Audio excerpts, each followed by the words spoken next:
O Epaminondas reflete sobre como a sociedade lida com as novas tecnologias, assim, eu tô falando especificamente de redes sociais, ou o Epaminondas passa batido disso aí porque não faz parte da realidade dele, nem do dono dele, talvez? Ele reflete e reflete também sobre, digamos, a pouca presença de tudo isso ali onde ele mora, né? Então ele um pouco analisa isso e ele pondera, num dos momentos em que o que ele pensa mais lembra o que eu penso, que a velocidade das inovações técnicas é muito maior do que a velocidade do preparo para a reflexão crítica sobre essas mesmas inovações. De tal maneira que o humano se deixou afogar pelo mundo da técnica.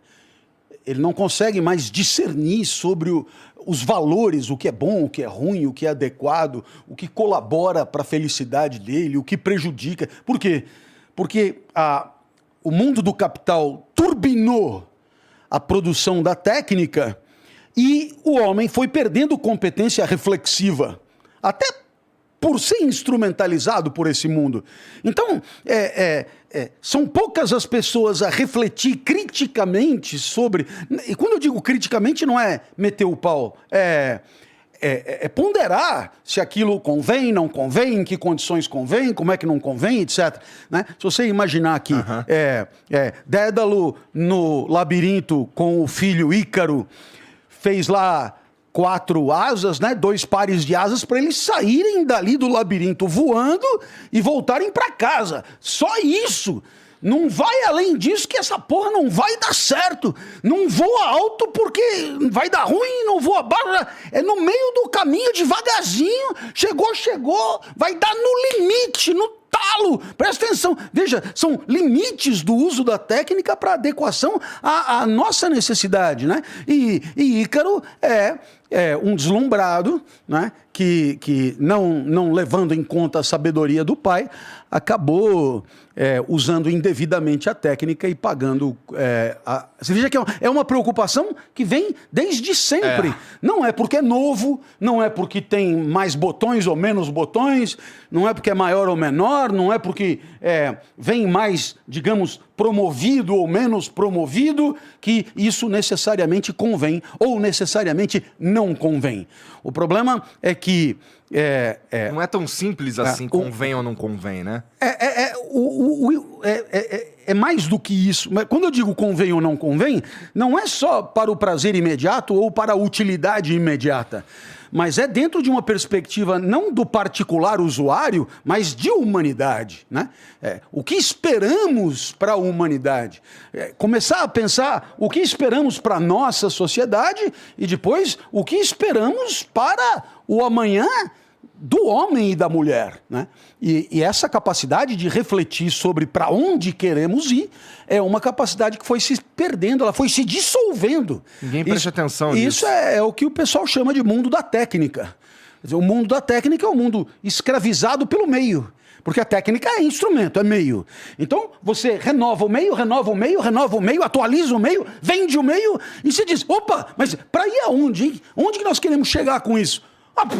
Essa pergunta é deslocada, sei lá, entendeu? É o meio pelo meio, né? Então, é o tablet 4, 5, 6, 8, 14, 28 e tal, e as técnicas vão se substituindo e você, afogado pelo desenvolvimento técnico, vai perdendo a capacidade de discernir aonde é que você quer chegar. Porque o que um pouco o pessoal poderia chamar de propósito, mas um propósito para além do particular, né? Então, para além do particular, existe você diria que por exemplo, até ontem, eu estava achando que o meu propósito era o meu propósito. Que eu impus a mim mesmo, inclusive. Certo. Não, mas vamos imaginar o seguinte. Uma sociedade qualquer. E essa sociedade ela tem um desenvolvimento econômico razoável, mas essa sociedade, por alguma razão, consegue ter a lucidez de perceber que a sua formação intelectiva de base é insuficiente. Até para atender, digamos, economicamente, o mundo do trabalho.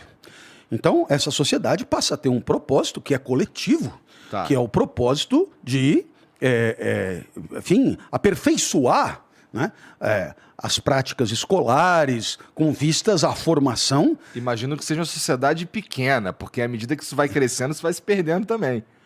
Será? Eu acho, cara. Assim, é porque eu sou meio descrente da forma como as coisas se organizaram. Que se organizam em 2022 aqui no Brasil. A gente tem 200 e tantos milhões de habitantes.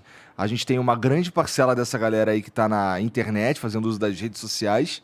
E a sensação que eu tenho é parecida com isso que você estava falando, sobre a tecnologia e tal, só que um pouco mais no software. Que eu não sei usar essa porra dessa rede social direito, então eu vou só usar aqui e eu não sei o que é que eu tô fazendo e portanto, o produto disso é um monte de ódio, pessoas que não se compreendem, pessoas que não conversam, pessoas que não conseguem sentar e discordar de forma cortês, por exemplo. Então, talvez isso se dê porque a gente tem uma amostragem muito grande. Olha, eu penso que... Eu posso estar falando o pior absurdo do mundo, viu, professor? Mas eu acho que maiores quantidades ou menores quantidades mudam um pouco a essência do problema. Se você tiver uma revolução curricular, digamos assim, onde você começa a colocar questões candentes do mundo da vida coletiva, né? Como esse das redes sociais que você citou.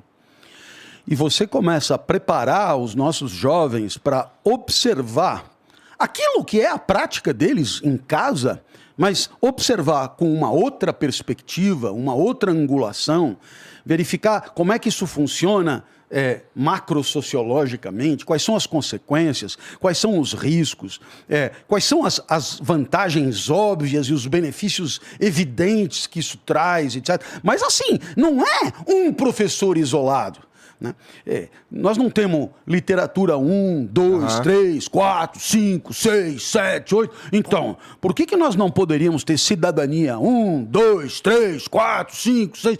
E numa grande disciplina sobre convivência e seus valores, você tem um segmento importante para as novas formas de convivência, que são essas aceleradas e turbinadas pelas técnicas, aonde o docente preparado, um docente apaixonado pelo que faz, um docente estudioso, um docente bem remunerado, um docente incentivado, um docente trabalhando numa escola que o prestigia e que lhe dá sustentação, esse docente vai patrocinar um programa de reflexão crítica, e crítica, eu repito, né, no sentido de um recuo para uma observação, eu diria, distanciada e metódica daquele objeto, com vistas a enxergar ali os seus aspectos positivos, negativos, suas vantagens, suas dificuldades, e o que é preciso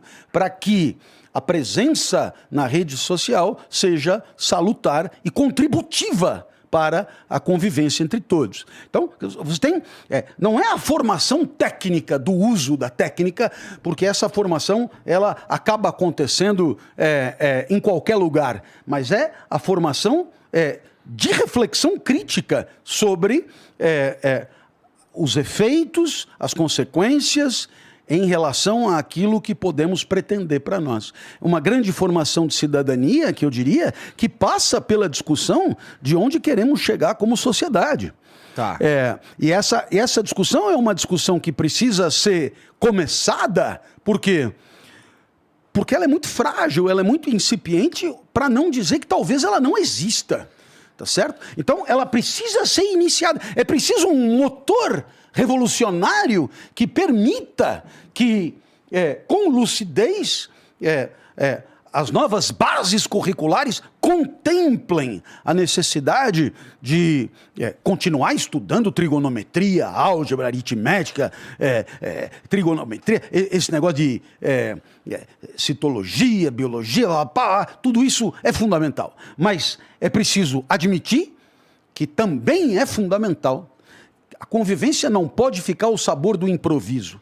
A convivência não pode ficar ao sabor do acaso. A convivência não pode ficar ao sabor da timidez e das iniciativas individuais.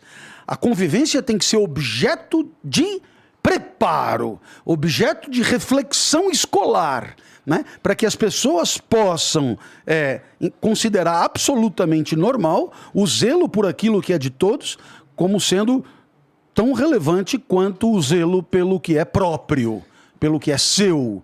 E isso tem que ser resultado de um processo de educação. Por quê?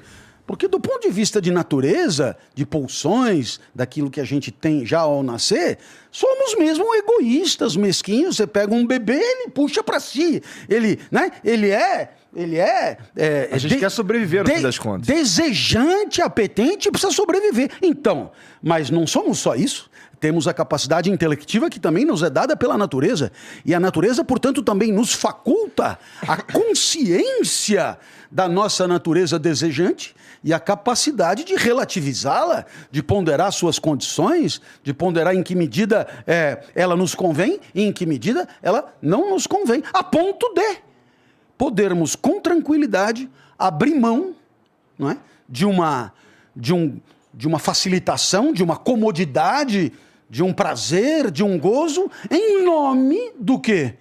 Em nome da prerrogativa do outro, entendida por mim como valendo tanto quanto a minha. Uhum. Então, esse é um propósito coletivo fantástico.